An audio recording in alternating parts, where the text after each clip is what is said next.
Update 16th of March. No special theme. I think we've all been affected by the events of last week. Just a little road danger reduction forum bit. Our president, Jenny Jones, made an ironic comment about male curfews sarcastically, which was all got wrong, and she ended up being doorstepped by the Daily Mail and so on. That does have some relevance to something I'm going to say in a minute. Okay, there's the usual address for you to email me information and requests for links and slides. Little graphic on cargo bikes, payload as percentage of vehicle weight, comparing cargo bikes with vans, compact cars, Range Rovers, etc. It's quite a nice little graphic. Okay, male violence and personal security relevant to the events of last week. And here we have comments made by Rupert Huck, MP, who has previously featured, saying, I've heard that taxis are not taking women directly to their front doors in LTNs. No actual evidence, no reason why taxis shouldn't do that. And if a taxi driver would say that to you, by the way, you can report them because they are required, certainly in London, to take you to your destination. Also said the Home Secretary, women's safety perceptions must be considered in planning applications and LTN reviews, trying to bring LTNs into personal security matters. She was actually corrected by Councillor Burke, who pointed out that a very good thing for women's personal safety is to have more people walking around and cycling in their vicinity to give eyes to the street. What are eyes to the street? What happens with driving? If you're in a car, you're going quite fast, you may not be able to see what's happening, you're isolated from sound and what's happening around you, one of the reasons why people like being in cars, and you tend to be looking ahead more than to your side. So to have eyes on the street, it's a good idea to have low traffic neighborhoods, in my view, and I hope yours. Here's this group, Choked Up, who are London teenagers from Black and minority ethnic groups, talking about the adverse effects of pollution on people of Black and minority ethnic groups. There's a paper by Charlie Musselwhite, who is in old age studies in Swansea, and nice little report he did with some colleagues here. As we move towards vaccination programs across the world, some may suggest that we will have an opportunity to make the world a better place if our insatiable desire for hypermobility has fueled the rapid spread of the virus. Maybe we need to reconsider our mobility practice. Yes, people have adapted well to local mobility. Some people have been able to enjoy spending more time locally, getting to know their local place better. There has never been a better time to encourage a more sustainable and healthy transport system across the world. I think in a couple of weeks we should be having some kind of anniversary about what happened a year ago and what we need to do about it and what has happened since that time. Very stupid article last week I mentioned, which was corrected by John O'Kenyon by the editor of Spectator, Mary Wakefield, wife of Mr. Cummings, and Lord Young and Lord Berkeley, patrons of the All-Party Parliamentary Group on Cycling and Walking, had a nice little response to her. Quite short, but quite a nice bit of establishment response, I think. Now, here's something from Cycling UK, quite severe accusation accusing the government of hiding evidence from Parliament by suppressing a cycle funding report. Roger Gaffin said, the government has sat on research over the last 14 months And our understanding is that it shows £2 billion is only about a quarter to a third of what is needed to meet the government's own targets to double cycling and increase walking by 2025. And it's really important that the government is clear and publishes research, etc. Roger's here today, so I don't know if he wants to add anything. The police crime sentencing and courts bill went before Parliament. Comments by the very good Professor Sally Kidd of Leicester University on changes to law police officers, increases in maximum penalties, and a lot of us have said we're not really very sort of impressed by the maximum penalties bit, since it only refers to a small number of the most serious offences after death. But there is a new causing serious injury by careless driving, which is interesting. Here are other bits which Sally Kidd has referred to in her comments on Twitter. A good bit about a power to prevent courses on speeding, etc., being offered for repeat offenders, and a few other bits and pieces. So do have a look at her Twitter thread. I mentioned this last week. All experimental traffic order schemes may be affected by the outcome of a judicial review. I don't know if there's anything new on that.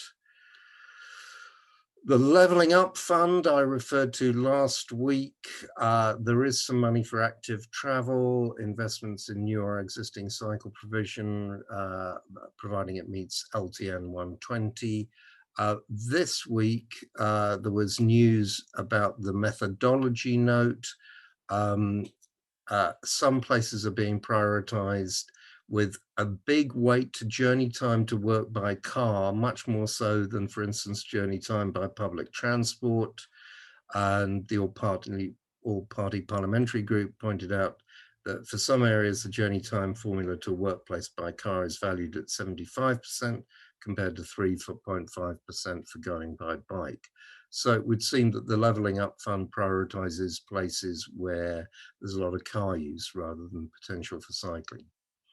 There's a new round of £50 vouchers, so do go to that or publicise that.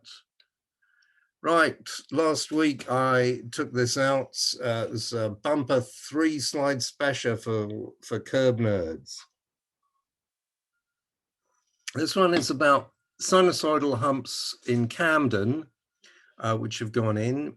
That caught my eye because I think we were talking about the need for sinusoidal humps way back in the 90s in the first issue of London Cycle Network Design Manual I have on my bookshelf above me. I did actually mention it in Edinburgh when I went up there to give a talk to David Begg and his friends.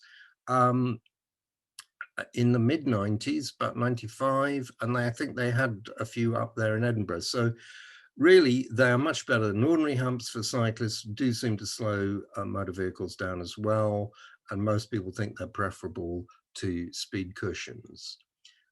In Brent, there's been a protest against asphalting footways. I don't know what you think about that. A photograph caught my eye because the photographer obviously told these guys to cross their arms, and they didn't really know how to do it, but fair enough. So I don't know what you think about asphalting footways.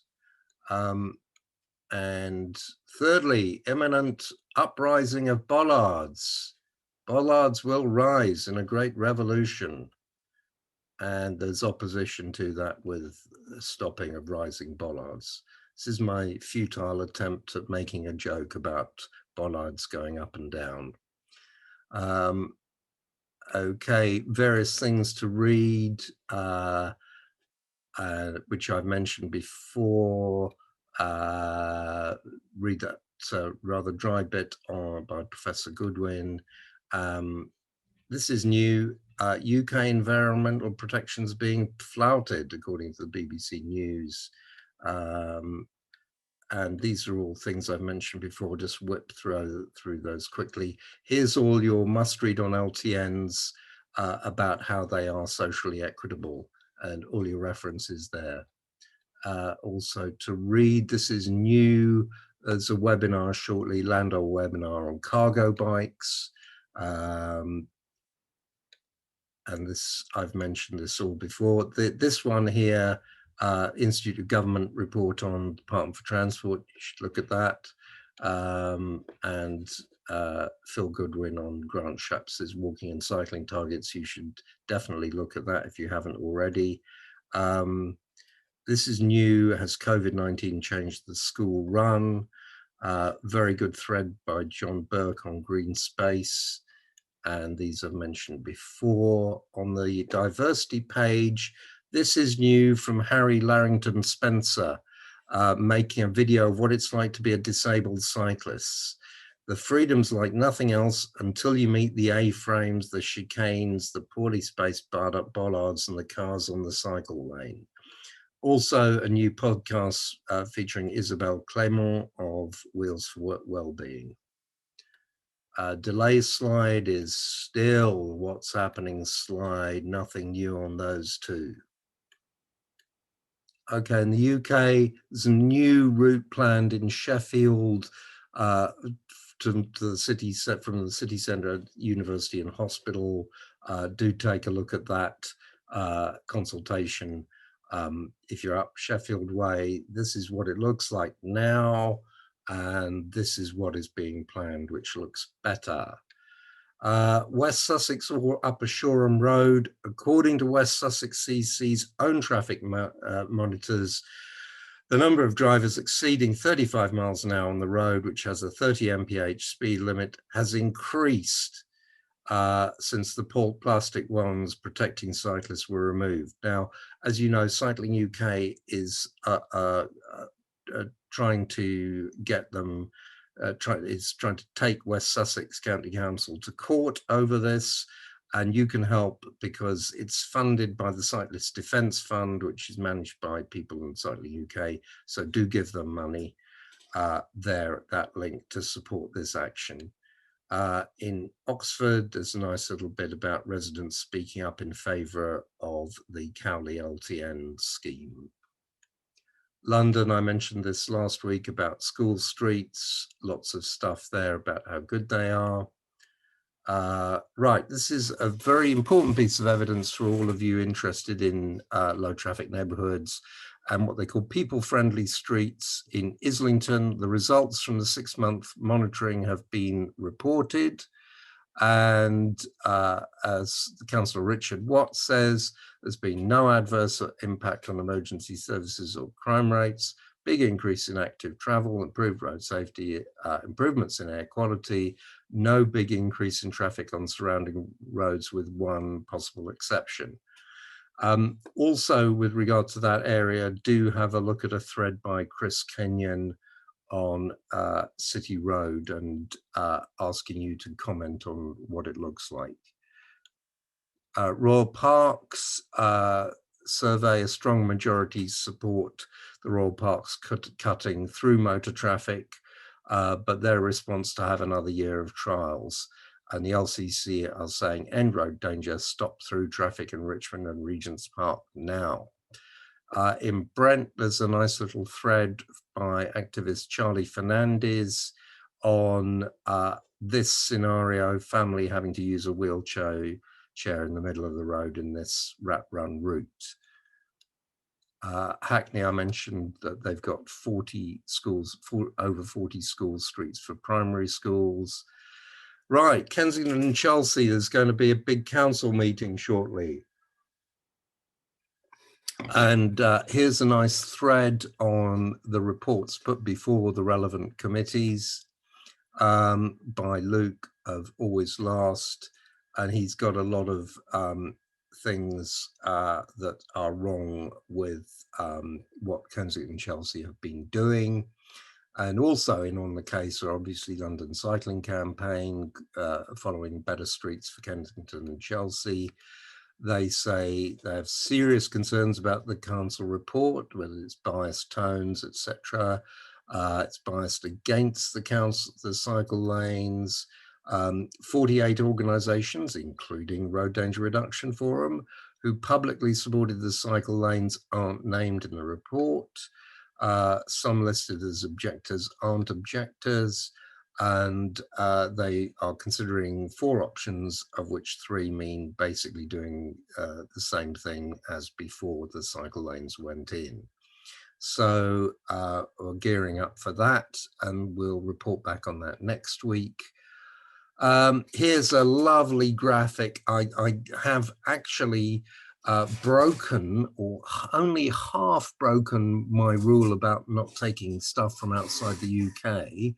I'll explain why. This is from C40 Cities, international NGO. Implement the 15-minute city approach. Demand transport inclusivity and justice. Direct investment. Communicate the benefits. Leverage data and new technology. And here it is all, as you can see, it's left-hand side of the road. So in a way, it could apply to the UK. So that's why I put it in. And finally, we have a nice little late Valentine's Day card from the Edwardian age. Okay, thank you. Any comments, anybody? Yeah, Alex, I can see your hand up.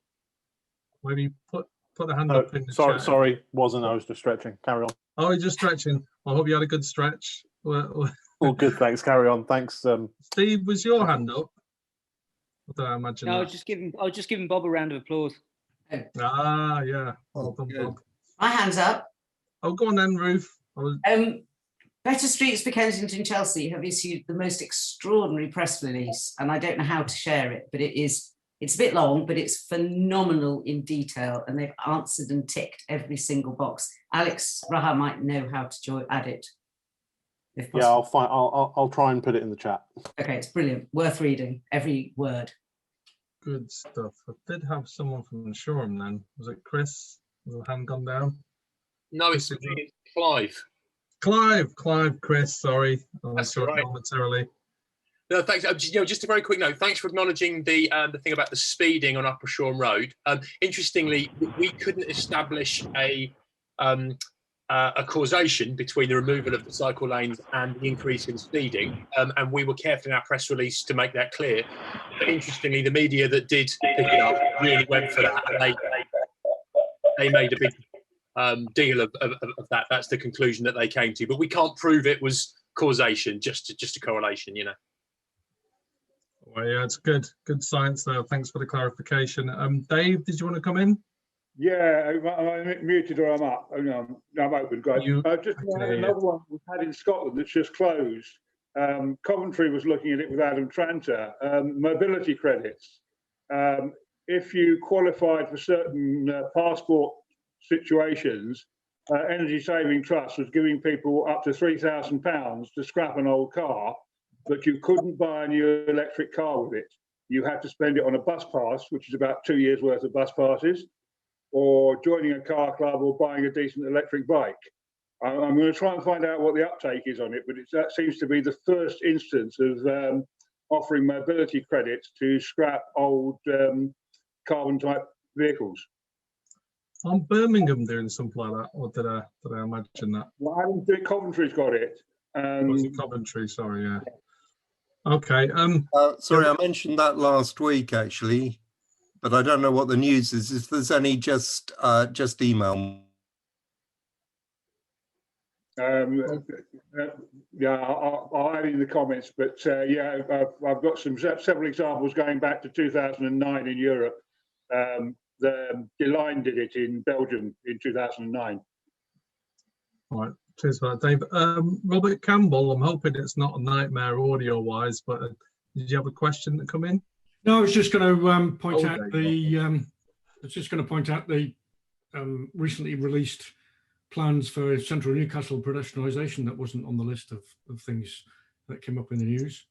I've not studied them properly yet, but I think one of the concerns that we have is whilst they might have pedestrianised everything, they've really not joined up the any kind of cycle route around that pedestrianisation or through that pedestrianisation. So I think they've done, as usual, half a job. and not really done thought about things. We're, as ZMove, which is the startup cargo bike company that I'm running up here, we're trying to pressurize them into thinking considerably about routing through and around the city. We've got a very clear case of not joined up thinking between all of the Newcastle hospital sites, the 2 universities, and a whole bunch of other things that really should get some fairly significant cycle route planning, but has been studiously ignored by just about everybody. So that's where I'll pushing on that quite heavily. Oh yeah, cheers for that, Robert. Yeah, like excited about what's happening in Newcastle, but yeah, they got to get it right for sure. And talking of Newcastle, this is a segue, people. Sally, are you there? Yes, I'm here. Actually, well, I'll kind of add to that. I think Robert's right. We don't really have a kind of, this is the plan for the network, and it is frustrating. I think it's really positive. Our understanding is that we should, you know, Blackett Street and Grey Street will be, there's a lot of talk about pedestrianisation, the devil's in the detail, but our understanding is that cycling at the minute is, you know, will be allowed on those streets. You know, what happens in the end, I don't know. And we also know that there are other plans, you know, for some onward routes, but we don't really have this is how it fits into the bigger plan. And I think it would be really nice to see that. We're really hoping that they might publish their LC WIP, and then we might know a bit more about it. I think the crucial thing for us as a commercial, you know, we've both got a personal and a commercial need for getting this right. And as I mentioned the other day on Twitter, which I think you saw, none of the routes that we've got that are cycle routes, then the bits of things that are really reasonable are of any use whatsoever to us, other than the Newcastle Bridge going across the Central Motorway. That's about the only thing that we ever use. Yeah. It's just impossible to get anywhere else.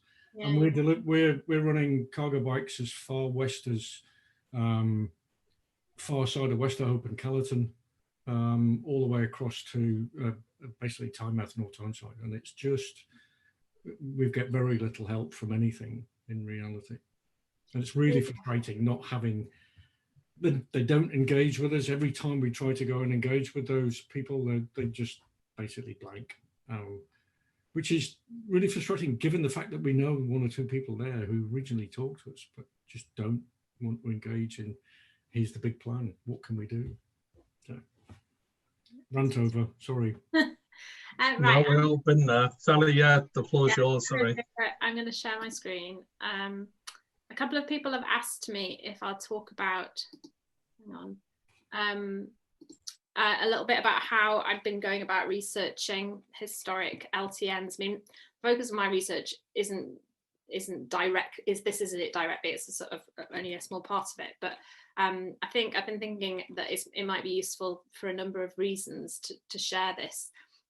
So why research historic LTNs? Well, the obvious reason would be to identify how to connect different areas that are already filtered, or to improve them because they might actually not be possible to cycle through. They can be good for pedestrians, they're not even good for all pedestrians. And I would say to everybody, the first place to look would be to the Bolton Active Travel Forum presentation that was on Ideas Beers. Graham Cooper and Shan Wilkinson gave a really great presentation about what they're doing in Bolton. But also, I think the other reason is to tell stories about how historic LTNs were developed, what controversies there might have been, why people wanted them, to contextualize what's happening now. And I think people, sometimes these things feel like they've come out of the blue, but I think when people start to understand about how these changes now might fit into a longer history of an area and history of streets, I think it kind of gives people kind of stories that they can relate to as well. So if you do want to research historic LTNs in your area, what would you want to do with that information? Well, obviously, you might want to blog about it, and you're kind of sharing that quite widely. And you'll be able to share that sort of on Facebook forums and places where people who might not be engaged in debates on Twitter can see that. You might want to send it to local councillors with specific asks, as I think Bolton have done. Your local active travel campaign, cycling or walking campaign might host a guest blog if you don't have your own blog. A local paper might publish a story, and also lots of local history groups have online blogs as well. Somebody there might want to host a blog for you. So you want to think about why your LTN was created, if there's probably the starting point for researching. So having a think about when it was implemented. So quite a few went in the late 50s, early 60s. These tended to be progressive local authorities. So some of the search terms you might use might be environmental areas or I guess road closures. The 1970s were, as I think Shan talked about, mostly general improvement areas. 1990s, I've found a few that were part of efforts to create home zones and the 20-mile-an-hour rollout in some places. And other reasons might be things like drug dealing or prostitution, joyriding, crime. And so they're quite area place specific. I've really only come across two periods where there was quite widespread implementation, and that was the 70s and the 90s. I think 90s, early noughties possibly. And so that's kind of interesting in and of itself, because it tells us that when the government decides that something like this should happen and chucks some money at it, we get quite a bit of it, and there's quite a bit of conversation about it. When you're just reliant on local places, even places like London, it has less impact. Because, I mean, London's slightly different with cycling, but certainly in terms of these LTN measures, it has a little bit less impact, but it can then go on to influence the government to roll these out more widely. So if you think about the 60s, progressive local authorities, that's a bit like, I suppose, with London with cycling and the last decade, what they were doing did influence government, and that is how we get these general improvement areas.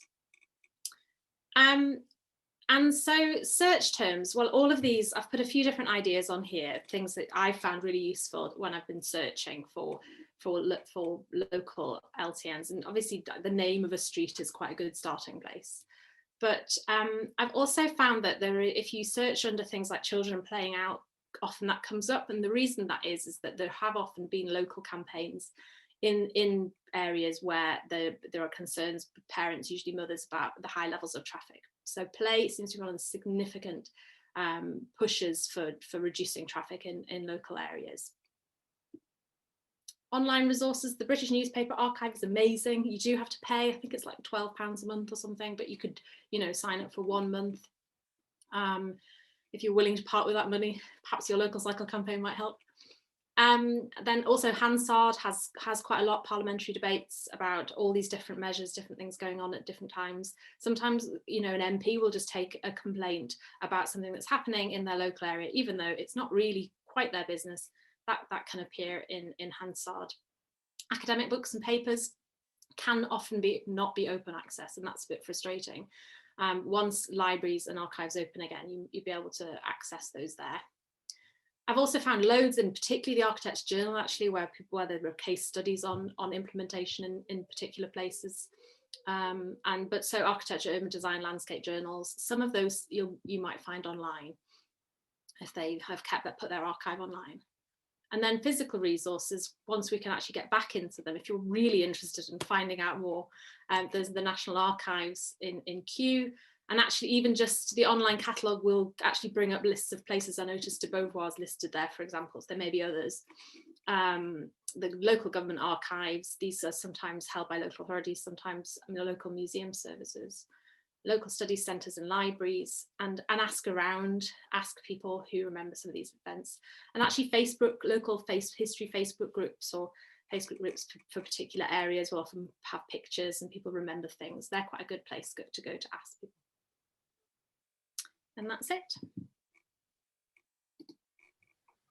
Yeah, that's brilliant, Sally. Really good resources there to highlight to everybody. Okay, we'll crack on with our first kind of new speakers. Dermot and Neil, are you there? Yeah. Can you hear me? Yeah, can hear you fine. Grand. Yours, mate. Okay. Yep, I'm here. Good to hear. So I'll present, and then we'll see if Neil has anything to add. If I've misrepresented his position, he can jump in at the end.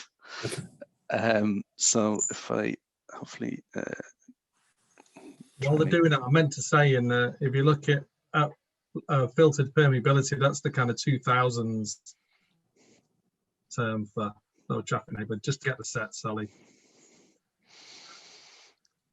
Grand.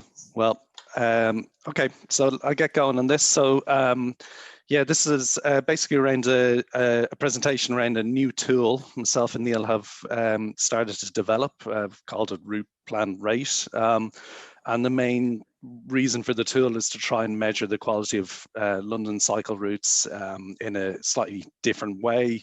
And, you know, it's focused on London for now, but in the future that may, you know, it could be applied to anywhere really, as long as the tool works. It doesn't really matter where it is. Yeah, I'll start with myself, and then a little bit later there's a bit about Neil. So myself, Dermot Hanney, you may have seen me from places like Twitter and the like. So grew up in Ireland, so yeah, all my kind of young age up till about university, I was living in Dublin. I had more of a interest in buses than bikes really growing up. So I used to cycle a small bit, but it was more about knowing where all the bus routes went. And then in 2007, after I finished college, so I went to Trinity, did business and politics, and decided didn't want to be an accountant or whatever. So came over to London, and ironically enough, there was an EU scheme at the time that gave actually free masters for anyone who wanted to do transport planning, because they were so desperate to get anyone in the industry. So I went to University of Westminster and had a master's there. And then since then, I've been working in the industry and transport planner as a consultant. And yeah, so I've more or less been living in London ever since. This is a little bit of a year's sojourn in New Zealand and Australia, but otherwise I've been living in London. And this is just a map here of where I've been living, just to show in just a general sense that I've been cycling probably in most of those locations. I've been living and working in centre town, and then played a good bit of football in Paddington Rec. So between all of that, if you add all the links together, I've probably covered most of the roads I've been looking at of late, and the quality and where it's good to cycle and where it's not so good really. So just some underlying understanding there. I think the main thing that kind of changed my view a lot was I've lived in different locations, and actually in the past I lived in Australia for a little bit, and then actually had a summer in San Diego working in SeaWorld, which is a bit different. And actually in America, you know, public transport is terrible. So actually the bike was it was an interesting time. It was probably the only time I've really had to rely on the bike to get around. And yeah, you go up to a place called Target, which is like home base type place, and you can buy a bike for £100, and you cycle around there for the summer, which is quite fun actually. But those places, Australia, America, UK, certain viewpoints in cycling, and then just happened, friends moved to Holland early to the 2010s. So I started going over there a bit, and it was amazing to see really. And it was such a different way of seeing things. And it kind of really struck me, especially because it's somewhere that's so close to somewhere like the UK, and yet it was so different. And yeah, they've nifty little schemes in the Netherlands. So the OV feeds, you can rent the bikes from the train station, but if you work there, you get special passes. So my friend used to be able to rent like 3 or 4 OV feeds for us when we come across, and we go cycling around. That sometimes we lost a few of them because there's big event nights, and once you put a few OV feeds together, it's hard to remember where you left them, who you left them with, and the like. So yeah, it was an interesting experience all around. But that was really kind of opened up my mind to, you know, what a cycling society could look like. And then soon enough after, living in London, Boris Johnson, kind of second term mayor, started coming in with next generation cycle tracks, developing up links, kind of corridors of high quality, which was really interesting at the time. Obviously since then, Sadiq Khan's come in, and, you know, in a lot of ways he continued, so maybe procrastinated slightly, but it's still a continuation of what's gone before. So there's suddenly these new high quality cycle links have popped up in the UK that I've seen in other places. So a few years ago, I was thinking to myself, well, how can you capture this really? How can you show people where this is? So yeah, some of the key questions was, you know, where were these new cycle paths going? Where did the high quality part start and end? Was it forming a wider network? So was it just end-to-end type stuff, or could you actually translate that with a few of the underlying existing links into some sort of a cycling network? So yeah, a few years ago, tried to do a schematic map of London. It was just a way of presenting the information in a quick, easy to understand manner. That got a bit of traction, which was great at the time. And there's been a few iterations since, so it's just really, the simplest level is just trying to understand, show people as quick as possible what's there on their doorstep without them having to research it in a lot of detail. And then since then, built up a Google map layer, which is nothing special in and of itself, but it's quite handy. So when you're cycling around, you can just open it up and see exactly where you are, and then try and locate yourself to where the high quality cycle routes are, especially if that's what you're looking out for. Try to also develop a more detailed map, which is kind of route plan explorer, which was just looking at the CS3 and CS6 in particular, because in the central areas, they pass by a lot of really nice tourist destinations and just places of interest. So it's just trying to move away from the infrastructure point of view and trying to show people how to move around in a more interesting kind of, you can go to these places on your bike sort of perspective.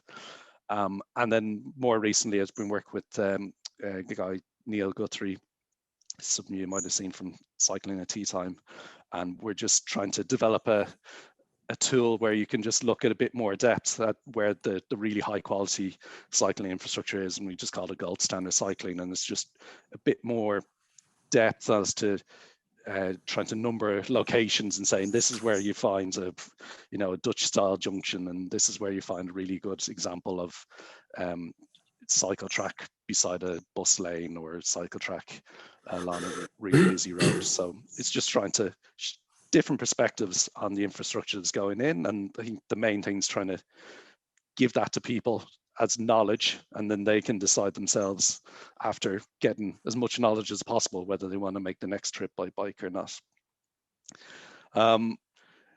So just as a higher, like the way I've looked at the links in the past and what kind of qualifies and what doesn't, this is just a quick table I've done. I won't go through this all. I mean, I can share this presentation afterwards for people to look more in depth, but I think there's mainly just two main aspects to it for me anyway. So one aspect is the importance. So, you know, how direct is the link? How important is it to your overall cycle trip? Is it the primary route to get from A to B? Is it just a connector to get from one main route to another, or is it just a local route to get you into where people live or where your friends might be? And then the other deciding factor is the underlying quality. So has there been anything done to it? Is it really high levels of traffic, or is it the case that there's some things done, it's okay in places, or is it the case that it's a really high quality link, you're protected from traffic, you have priority at junctions, you feel safe, you can go with friends and have a chat while you're cycling? So just trying to capture that. And then that's the way I've translated a lot of the work to up till now, has been using this sort of matrix, and just me personally deciding this link is high quality, this link is poor quality, this is a main route, this is just a local route.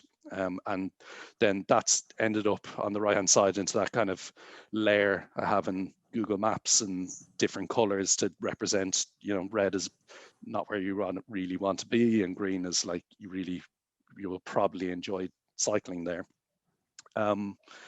So I guess one of the issues with everything I've done on that is that no matter how much I might try, it is a personal point of view, and it is biased in that sense. And I think that's been something I've tried to get away. I want to try and get away from, is trying as much as possible to get rid of my personal subjectivity and open it up to the floor, really. So what I've been looking to do with Neil is to try and develop a tool that's a bit more democratic, that allows everyone and anyone to decide what they think of specific cycle routes in London and whether they like them or not. So that's where this tool, route plan races, come. for now anyways, the links are based on the underlying routes I have in the Google Map layer. If I knew I was building towards this, I might have done it in a different way, but we're here where we are now, and it can always be updated at a different stage. You can see in the left there the interface. So we have a rating of 0 to 5. So 0 is, you know, really poor and 5 is great.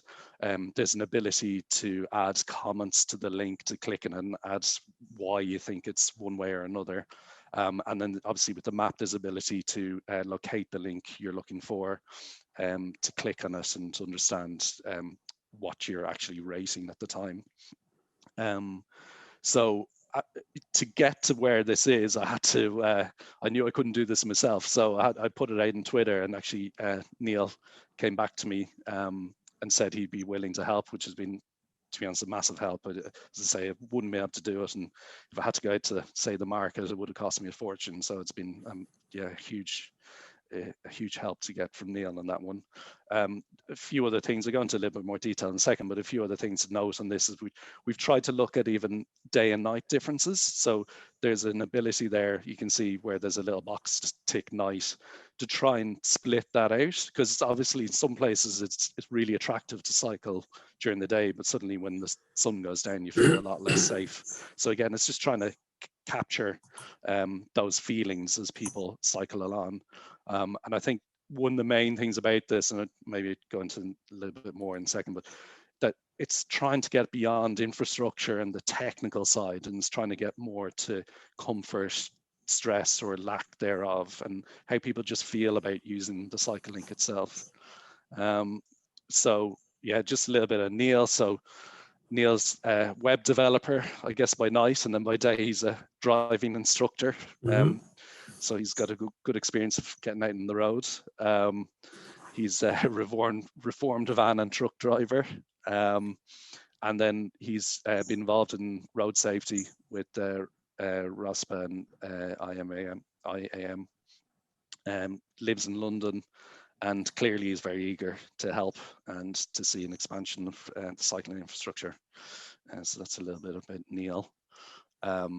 Just very quickly on the setup for the site, the idea is just to make it an easy tool to discover where your cycle routes are, to then rate them. And the idea is that we also have this other side of it, which is the ratings, the results, the terms. And if I move on, so again, this just highlights really what I've discussed earlier. There's not really much else to say. Trying to say to jump in here. Yeah, go ahead. Yeah. Yeah, so the site is designed in a way, just to say that I'm a bit of a Johnny-come-lately in terms of cycling. So I've only really started cycling in the last 8 months, in end of lockdown number 1. And I found Dermot's map really helpful in trying to find out what the best ways were of cycling through London. So then I followed him on Twitter, and he put out this request for help with a certain project, this one, and I had the skills really that I thought he needed, so I was happy to help out. So the aim of the site primarily for me was to be a tool where you could find out where the decent cycle routes were, and also to see what other people have said about them. So you could look at Dermot's map, and like he said, you could only really see what he thought of them, and he'd graded them to what he thought. But the point of this one is that if we get enough people involved in the survey, then we'll be able to find out what lots of different people think, and we can choose to go one way or another way into London or around London based on what other people have said. So the idea of the site is that you can use it in 2 ways. You can click on the map to find out what particular route is there, or you can also use the select box, which there is highlighted in orange, and drop down from that and click on a particular link if you already know its name, and the map will go directly to that link and show you where that is. So for example, if you clicked on CS6, it would move the map to CS6 and you'd be able to see exactly where that is. So it's quite a useful tool in terms of discovering where different parts of the network are.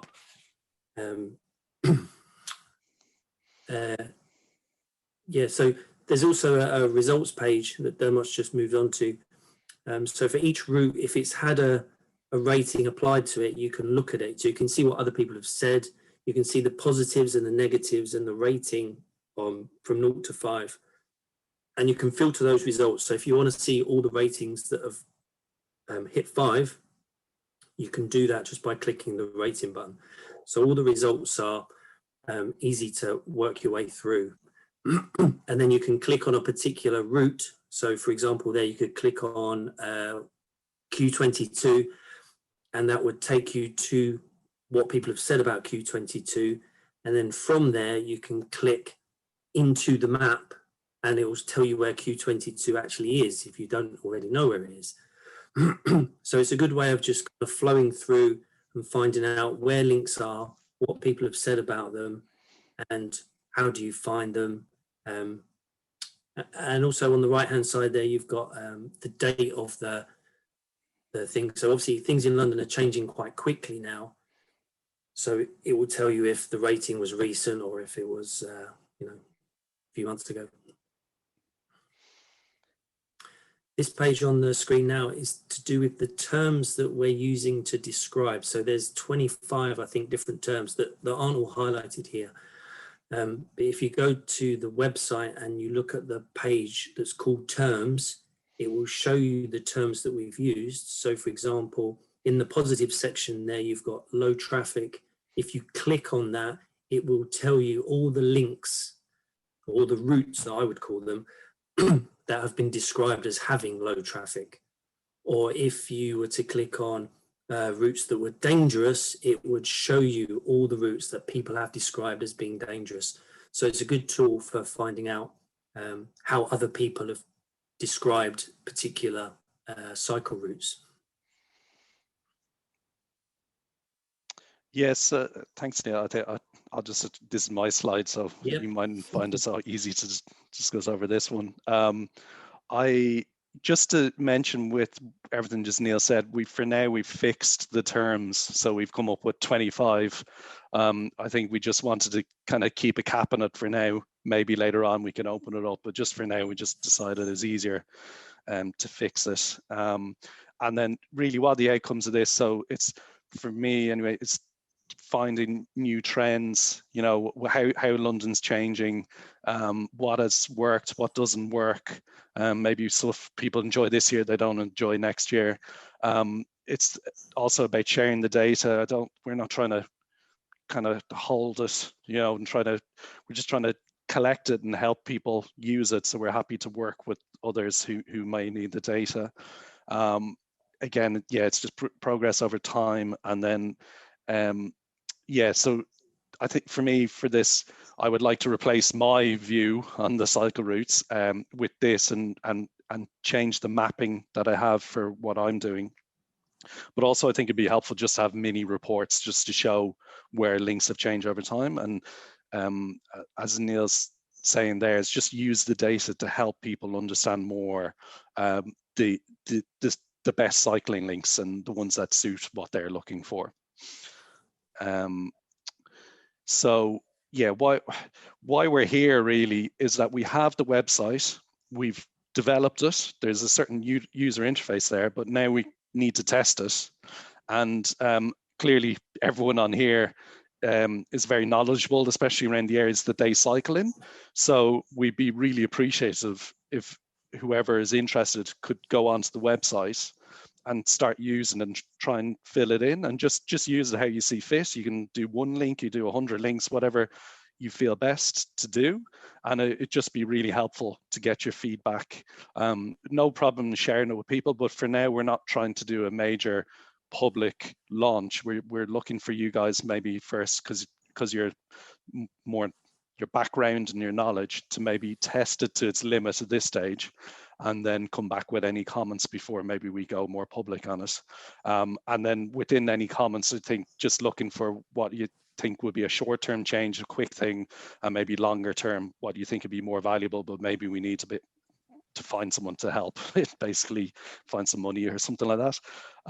And if you think you can make this, like you like with the look of it, but you can do something that will make it even better, please do get in contact. I mean, all the help we can get is much appreciated, really. So I think Neil's kind of summarized some of the key questions we have really from this. When you're using the website, we really appreciate would be is the site easy and enjoyable to use? Could the site be useful for you? And is it useful for you in the current form? Is there a way it could be improved? What features would you like to see which make it even more useful? And then there's a potential, I guess, going forward is, would you like to have a personalized section? Potentially people could rate their own links and have their own map available, but also able to view the wider map as well. And then one for me is really, should this be just an open-ended enterprise so it just keeps on going over time, or should we almost like open and close it at certain periods, like once every quarter, to kind of pick up those changes when the new infrastructure comes in? And then this is really the final slide. So the website's routeplanrate.com. I'll put it out on Twitter, and also I'm happy to share the slides for whoever would like. And then any feedback, probably the easiest is either ourselves on Twitter, so either myself, Hanney DP, or routeplanroll, or Neil at _site pages. And then obviously if you want to email, it's routeplanroll@gmail.com. So yeah, I think that's it then. Brilliant. I'm just going to allow a couple of quick questions because we're running over a bit, but I just wanted to say I think it's brilliant. I remember when I was writing the London Cycling Design Standards, I wanted to adopt the Dutch like a bike balance system, or feet balance, I think they called it. And it was that user perspective, like user like experience data that was kind of missing. So this is brilliant for us kind of transport planners. But I'm going to bring in a couple of questions, but first I'm going to ask Martin for the first question from Cambridge. We might have to do a bit of it in the chat because I want to get to our next speaker as well. So Martin, did you want to come in? Yep. Hi, Dermot. I just wondered if you'd seen our cyclability ratings layer, which basically exposes the underlying values in our cycle journey planner, which essentially basically takes the attributes of every street and rates them according to about 100 different things. So things like, if a cycle lane is very narrow, it would give a negative score. If it's like a cycle superhighway, smooth, etc. So I mean, basically, I put a link to it. I mean, I think there's definitely a role for subjective for this kind of crowdsource thing. But I wonder how you deal with the fact also that obviously if you ask 10 cyclists, you get 11 different opinions, and that's one thing that we've tried to kind of work around by the fact that in journey planning we have both a sort of fastest route and a quiet route, which essentially deals with those different kind of types of preference, if you see what I mean. I think firstly, I wasn't aware of that, but it sounds really interesting, and definitely will try and chase up quickly. I think it'll just be weight by numbers. I think, to be honest, it's as much as an experiment as anything else, just to see what people's response will be. And I think if the results vary, maybe that's something we can highlight even. And as I say, we have some high level comments people can drop in. So hopefully we'll be able to discern why some people are thinking it's high and other people are low. So I think for now, we're just going to deal with it and just roll with it really. And then maybe at a later stage, we might have to come back and think about that. Shane, did you want to ask a question? Yeah, hi Brendan. This is really an excellent tool and it's very welcome. And as you were saying, it's great information to have. And there's been other attempts at this. There was the Warrington map and I think the Cheltenham scheme, and they were based on bikeability levels. But there is an issue of subjective safety, which we need to know, and then objective safety, which we need to take account of. And, sometimes people's perceptions of the safety of a route are not well founded. And some designs put you in locations that you really don't want to go on. Just for a crude example, if you end up in the Elephant and Castle roundabout, is this necessarily a good cycling route? And that's an extreme example, but do you have a system for monitoring the ratings or for noting particular concerns about particular locations that maybe wouldn't be obvious to the average person? I think we have the comments, and I think this is probably raising a point that we need to review as we go. I think for now we'll just have to probably think about what we're doing with the data before we publish it and really push it, say from a cycling use point of view. But I think, for now, I think it's just a case of review and go. But I think that's a valid point to make, and it's something we need to take account of when we're reviewing the data. All right. I think at this stage, sorry to everybody who had the hand up, but can you ask the guys in the chat? Because I want to move on to our last speaker now, Mr. Michael Barratt. But yeah, I think that's a brilliant plan, and I'd love to get my hands on that data and see how it compares. I was quickly looking for routes that I've been involved in to see how they scored. So you might make me cry, but I still want to see it. Michael, are you there? I am, yeah. I've just had to put a jumper on because it's cold in my house. Since having another child, I've had to cut down on the heating. That's got to be done. You all good for sharing? Good to see you. Yes, I will be doing that now. Just let me know if you can see that. Yep. Is that showing? Yeah, you're all good. Right. Okay, let's kick off. So I haven't actually got a beer. I think that was the bad thing. I thought ideas of beers and I could actually do one. And I had a quick chat with Simon Monk about this, and he says, no, I'm sticking to water, so I'm following suit. So just quick introduction, stuff I get involved with. My main role is more development-based stuff than cycling. From a lot of people kind of think that. I get out a lot of local communities. Yes, I do a lot on cycling, a lot on training, a lot on lorries, on layouts, a lot on underground utilities, emergency services, and a lot on disability. So just for a rounded thing, I've been at TfL 22 years now, which is quite shocking. I think that I've actually lasted that long. But background of a lorry driver, used to work in construction, and a doorman. So cargo bikes, there's lots of them about. We're not reinventing the wheel. They are there. They are changing quite a bit. Just a little example of some nice ones, especially the one on the top left. And from a government perspective, we've got to be careful because I can't say this is what you have to do, but this is something that we promote initially. And one of the big focuses on safety. But the legislation keeps popping up because there's so many bikes out there now that are doing up to 60 kilometers an hour without pedaling. And what we do want to promote is a safe way of doing this, especially when we're working in the construction industry. And the importance of training. I know Pedal Me really push this. This is not to advertise them, because I've done the same with Bike Works on the training, but training is really important. These bikes aren't standard bikes. They can be 270 kilo gross. And if you're doing between 15 and 20 miles an hour, you hit somebody at that speed, there's a bit of an issue there. And what you don't want is just anybody jumping on a bike thinking they can do this and carrying that kind of weight. Now, there's not a lot of legislation apart from the power output on the pedal assist. So I've been doing a lot of work with Met Police on trying to raise some standards until the DFT step in. So just a small one here, there's looking at distance in front. So we have seen some bikes with really high loads at the front.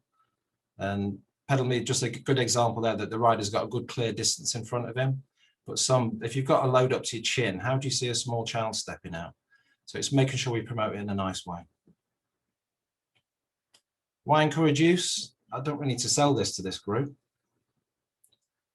So some of the studies that have been out there, 65% of idle, empty and stationary vans. We don't always get to know what's inside a van, but if you're running around half empty, there's a bit of utilization there. Having a cargo bike might be nice for your CSR, that you're doing the good stuff, but it's good for business. And it's, trying to reduce vans is a difficult task. Got around 221,000 registered vans in London. We've got a little quote here. How can you reduce HGVs and vans off a road network? Well, how do you reduce an HGV with a bike? So a bike won't carry that kind of stuff. If you look at that little picture on the bottom left, you've got a blue track and a lot of vans. If you can reduce some of the vans and into the blue, you'll improve the capacity at the junction, which reduce the congestion for the lorry driver, And the company that's done a contingency adding extra fleet to meet that demand, you're reducing Hgvs. So it's a nice little package putting together. So what we've been doing with cargo bikes in construction, trialing them. And I think the only way to go to the industry is actually take them to it, because they will not come to you. It's kind of a very old school approach with the industry. So top left with Lambeth Council, bottom left with Mace, middle Kia. They just had a go last week and they're now looking at interested in getting some in place.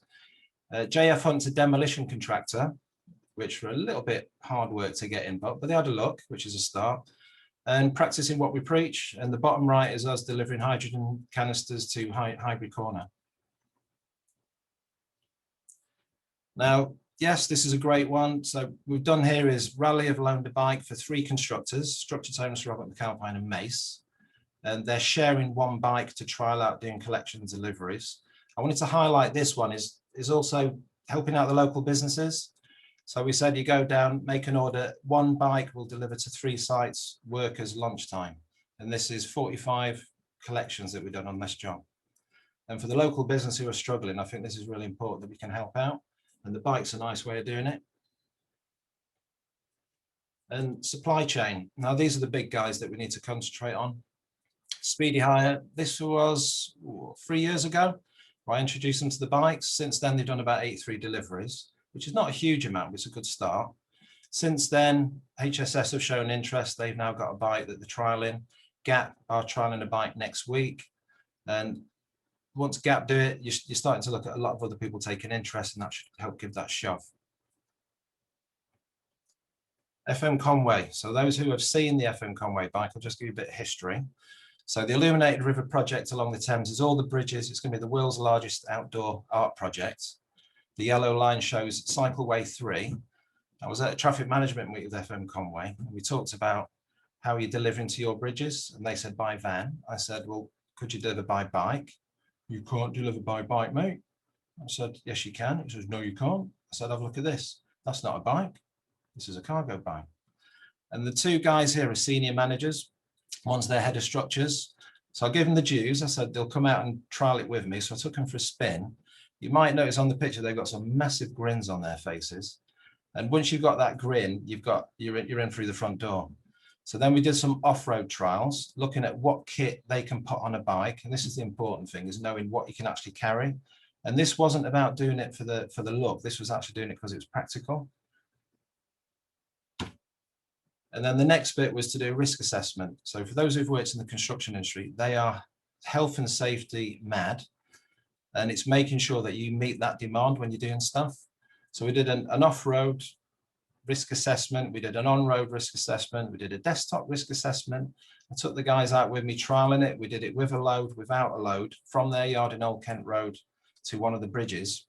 They were really lucky because about 90% of cycling infrastructure you could use on that route. There's a little map there showing the red dash and the black dashes. And then I left it to him, and they bought 2 bikes. So these are the first constructors that I'm aware of in the UK that have bought bikes, and they're using them. And it's around 6,000 miles. So it's roughly about a ton of CO2 they've saved, if you want to look at a nice figure. But delivering to places is nice. What about logistics? So this is another example of kind of taking it a little bit that step further. So Britannia site in Hackney, I worked with Hackney to look at closing the roads to maintain cycling. So this is Cycleway 1, you can see. But there's also another cycle route which goes along Pitfield Street, which is perpendicular to CW1. Now, having that means you've got a bike route. So a bike route means you can have a cargo bike that can deliver straight to the front door. However, you've got a lot of Hgvs. So how do you design in something that reduces the impact with Hgvs, but you don't want the rider carrying a load 30, 40 meters to get to a certain gate? So there's a lot to think about. So we made a little bespoke area for a bike. We gave marshals training how to manage bikes. They have trained to manage lorries, so it makes sense to do that on the bikes. And they've done probably 12, 13 deliveries to the site, which is not huge, but it's showing that the model can work. So if you can do it in one place, you can do it with somewhere else. Now, that's nice and easy because you've got the infrastructure around you to do it, but what if you don't? I think what Dermot was talking about is there's going to be bits of the network that aren't good for cargo bikes. Typical example is in Vauxhall, because weaving through that kind of track, you're going to be coming into conflict with coming towards you cyclists. Hostile vehicle mitigation, which the acronym HVM, is 1.2 maximum width. So thinking about your load. Kissing gates, you're not going to get through on a cargo bike with a weight. Winter, Pedal Me have proved you can do that, like picture on the bottom right.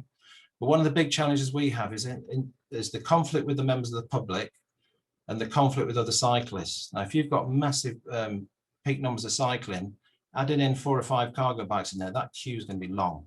And the likelihood of somebody having to go through a red light or encouraged to, because they're missing that cycle, this is another concern as well.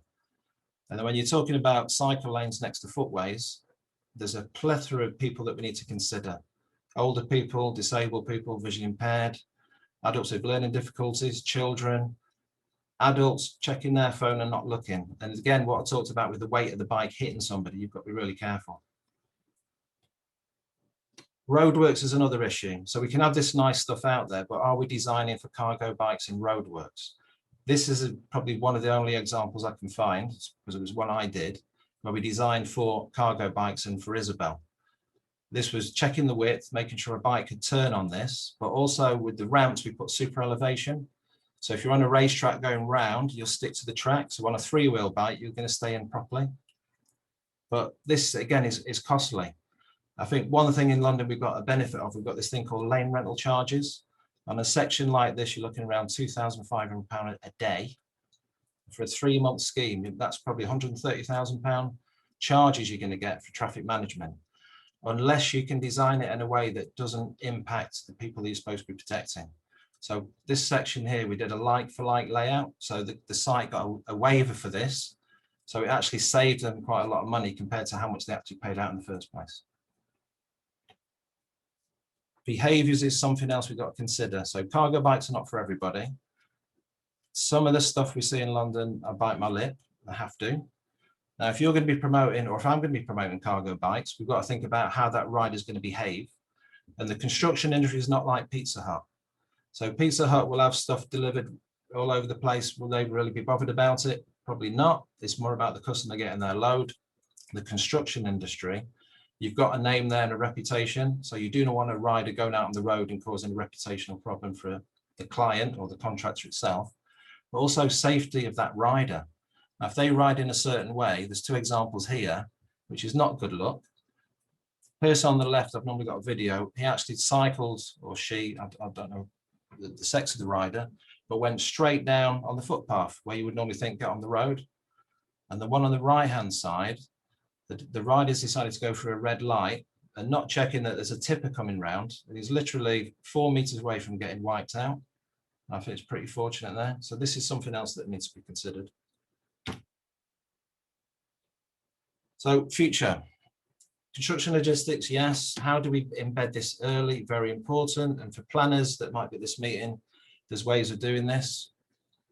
So we've got a working group that people are invited to come to. There's about 40 members so far around the country that come to that. So people are welcome from this group session now. We've more or less finished a guidance document on this. So it's, for those who've done guidance documents, you know it's not a quick sailing thing, but that should be on its way out this year. We've also supplied training methodology to clocks who supply construction logistics plan training.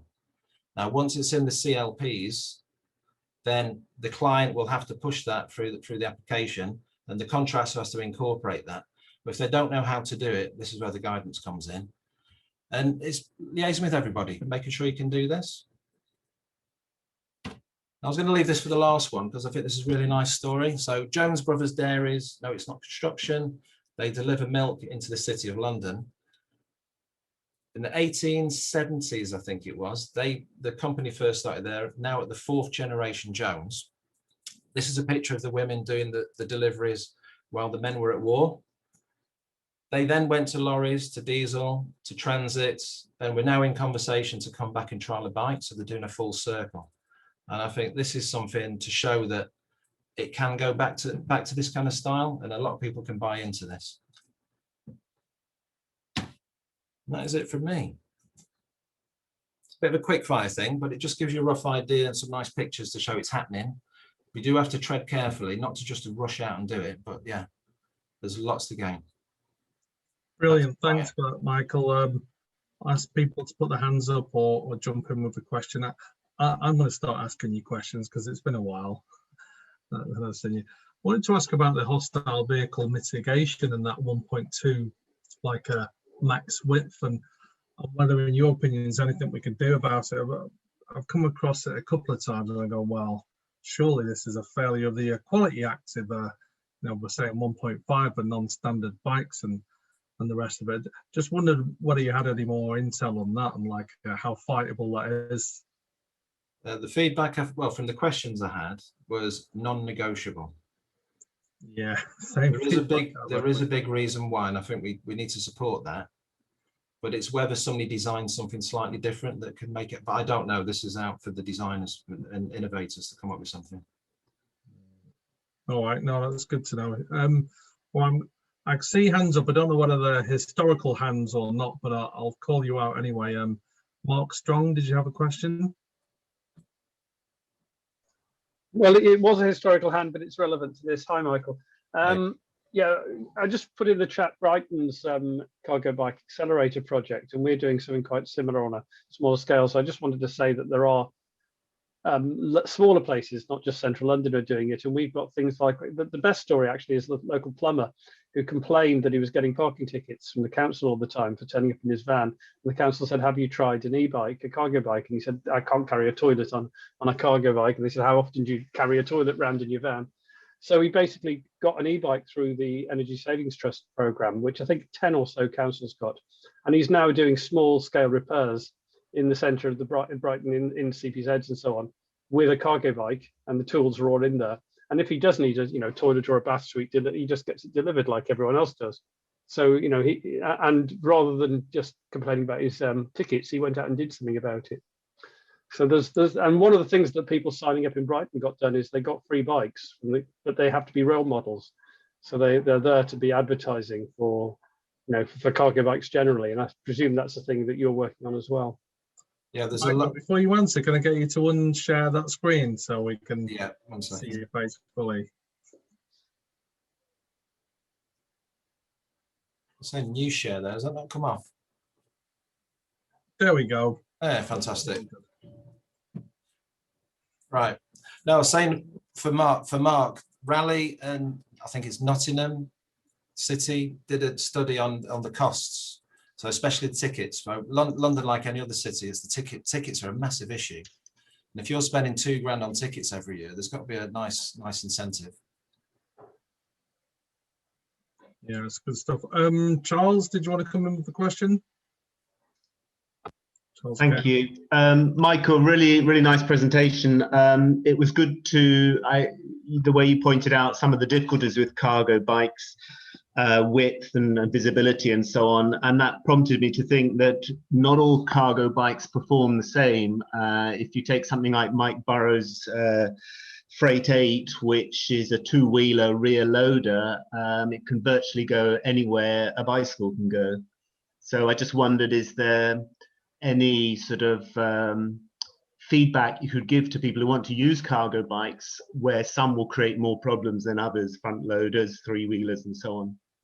I think it's down to the person, isn't it? Because there's loads of bikes that I've ridden all time. I think the only one I've not done now is a four-wheeler. So I've ridden the Iceni, tried the Christiania, tried the rally bike. The rally bike's actually nice for the three-wheeler. I think for anybody taking it up, I think training's really important. Number one, before you get out there and do anything, and then understanding how a bike works, because the bike, you cannot force a cargo bike to do what you want it to do. So whatever size it is understanding the bike, how that works, and that takes time. You can't just jump on it straight away. And we're getting a lot of families now, so there's a lot of parents taking the kids in bikes, and that is your most valuable thing you have, that's going to be sitting either in the front or the back of that bike. So it's considering your future is really important. I think a lot of it is just trialing it out yourself and then working that model that works for you. Does that answer that question? Or did I go off in a tangent? I think it does. Can I just jump in that bit? Yeah, go on, Robert. I was going to bring you in. All yours. I think that what you've just said, Michael, thanks for the presentation. It was brilliant. And we're trying to do something up here with construction, which will be interesting to follow this meeting up afterwards. But about the individual cycles and the way they behave in the training is absolutely key. And I think too, one of the crucial things when we meet with the route planning or route description and the discussions we've had just prior to your presentation, one of the key things that's missing for me is not just the width of any barrier, but what's called a swept path. And the Long John, the Urban Arrow, we run both Urban Arrows and a thing called the Radkush, which is a three-wheel trike, very much like the Iceni, is the swept path of each of those things. Now they're all about 3 meters long, 3.1, 3.2 meters long, but they're all within 1.2 meters wide. But the swept path that's required for the long two-wheel bikes, the Urban Arrows, is considerably more than the trike. The trike can actually spin round in its own distance, its own length, whereas the Urban Arrow just is impossible to do that. And that's what's called a swept path. And I think you can't avoid the need to continue to understand some of the technological issues about infrastructure when you're trying to grade routes and how they're worthwhile. I personally have a Backfeet, a really old two-wheeled Long John cargo bike that I bought from somebody, and using that to just get around to do the shopping and everything else, you've really got to understand where the routes are and how they turn, what the junctions are like. And I'm trying to build up a mapping issue up here in Newcastle. But it's really important to try and understand what goes on. Robert, I totally agree, swept path, but a two-wheeler front loader and rear loader have very different swept paths. Yeah, absolutely. I couldn't agree more. If I can jump in then. So number one, Sustrans have actually got a swept path analysis software now. Yeah. So and what we've been doing is what I said about the route assessment is one of those pictures would have shown me going out in advance to check the route to see if it's viable. So it's a long way around of doing it, but that's what we have to do at the moment. And I think this is where Dermot's software, Dermot and Neil, their software could help out. Yeah. I would have dropped them a little line of for cargo bike riders to understand what that route's like. So there's an opportunity for that. But yeah, having swept path analysis is a handy tool. So I'm hoping to do a trial with the swept path. But that traffic management I showed you, we pushed the bike through it to see if it would get through. So it's very manual based approach. But yeah, you will need some software. And again, for permanent schemes, because there's a lot of schemes that are too narrow and too sharp to get through, especially with a trailer. Absolutely. Yeah. Bryn, did you want to come in with a question? Yeah, it was just in terms of what you've found so far after the kinds of businesses you've engaged with, Michael. Is there a pattern, or are you starting to learn of certain kinds and types of businesses that are actually better suited, or might have more advantage of taking, might have more to gain from taking advantage of the cargo bikes? Because it seems to me that some of the businesses might be the ones that might need a bit of help with this. That they've got a perfect business for this, but the actual logistics of setting up a cargo bike and running a cargo bike might be beyond them, if you see what I mean. So it might be a way of being able to reach out to those particular kinds of business. But for me, it's not intuitive what those businesses are. And I wondered whether or not you'd started to get a feel for that. Well, because I work in construction, that's what I'm focusing on. Okay. So that's why I've been hitting the supply chain, because the supply chain has the manageable loads. So they have vans running around dropping off. Some of the issues that, say, some of the high company I was just shown in the picture, some of the issues they have a slot to turn up to site. It could be between 8 and 12. Now, if they turn up and then get sent off on a loop or sent away and to come back, a bike can just turn straight up and I've got to find the carrots. As I was mentioning before, that they do not come to us to say, I would like to put a cargo bike into my fleet. We're using a bit more of a gentle nudge is the diplomatic term. But again, like with HSS, we did a workshop to look at everything they've got in their shed to say, how can that, and what kind of bike would it suit? Because you've got security as well to think about. Because if you're carrying tools over a couple of grand and you've got a nice big logo on the side, people will know roughly what's in there. So there's a lot to think about on this. But yeah, you're right. People do need to be brought in gently, not to be brought in too quick, because you don't want to scare people off. Giles, did you have a question? Yeah, I'm just interested in whether there's any standard or move towards having cargo bike containers as a standard. So in other words, you pack it, it slides onto the cargo bike, you go off to the building site, you slide it off, you slide the next one on, and you're off again. So it's a bit like taking the containerization on lorries, but on a smaller scale with cargo bikes. So you have a 1 container cargo bike or a 2 or a 3, and they're all standards. And on the construction site, there's some easy way of unloading it. I just wondered if there's a move towards that anywhere down the line. Well, you're talking about roll on, roll off, aren't you, basically?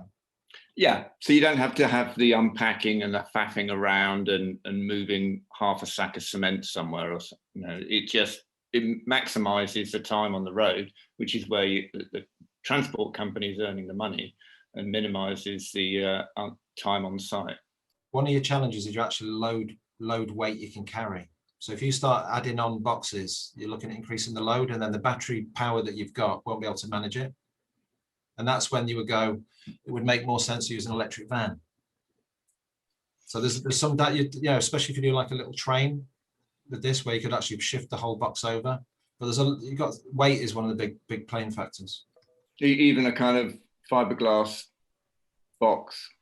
You kind of still there's going to be so much dynamics to think about. But no, we've got to look at innovation. It's not to dismiss anything. We've got to look at everything to make it work.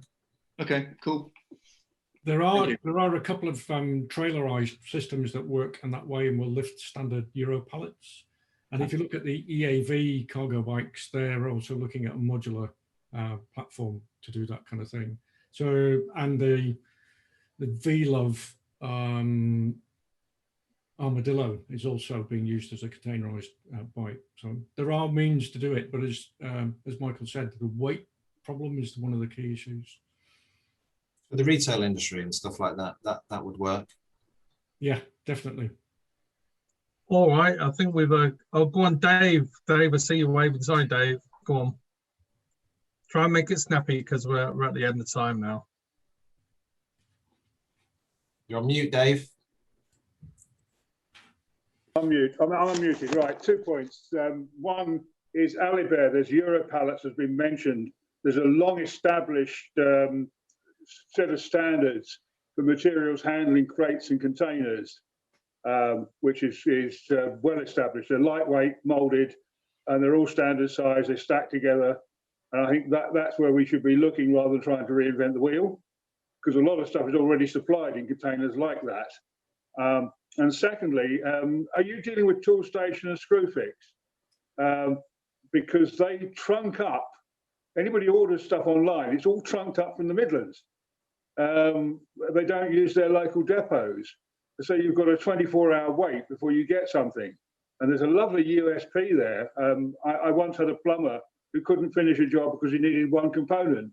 And 15 minutes later, it was in his hand because I just went around to the local Screwfix. That's a brilliant USP for a lot of sites who, when you're on your final fix or whatever you might be doing, someone says, we need door handles quickly. And you know, your thoughts on that, working with these big wholesalers? I actually approached Screwfix, I think that's the called, in Brent, because you've got the Grand Union project, which is a 19-year development just near Wembley. And we went to talk, and I've not had anything back. But yeah, no, it makes sense. It does make sense, a lot of this stuff. Yeah. Well, there's a lot of logistics, though. There's a lot of logistics to think about. Well, we've reached the end, so I'll thank Michael and the rest of the speakers, and just hand over to Ruth for the last word. What is it, Ruth?